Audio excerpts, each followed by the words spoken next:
महाभारताचा काळ. पांडव आणि कौरव यांच्यात सत्ता आणि स्पर्धा सुरू होती. राजा धृतराष्ट्र यांनी राज्य वाटलं.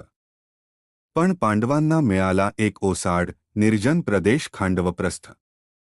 तो भाग जंगलाने भरलेला, भयानक आणि राहण्यासाठी अयोग्य होता. पण पांडवांनी हार मानली नाही. त्यांच्यासोबत होते श्रीकृष्ण. त्यांनी मार्ग दाखवला. मग अर्जुन आणि श्रीकृष्ण यांनी खांडववन दहन केलं.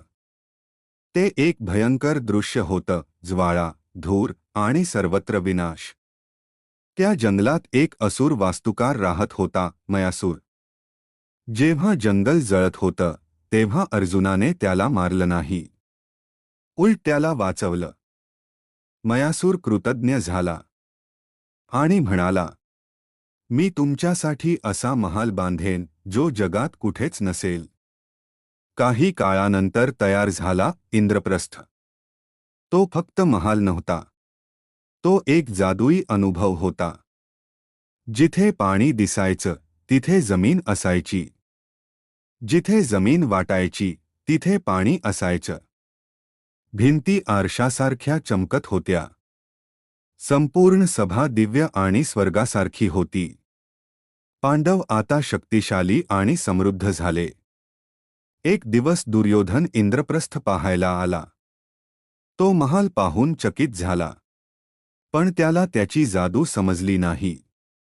तो चालत गेला आणि अचानक धाडकन पाण्यात पडला. सभेत सगळे हसू लागले. द्रौपदी सुद्धा हसली असं सांगितलं जातं. त्या क्षणाने दुर्योधनाच्या मनात अपमान आणि राग भरला. तो म्हणाला, हा अपमान मी कधीच विसरणार नाही.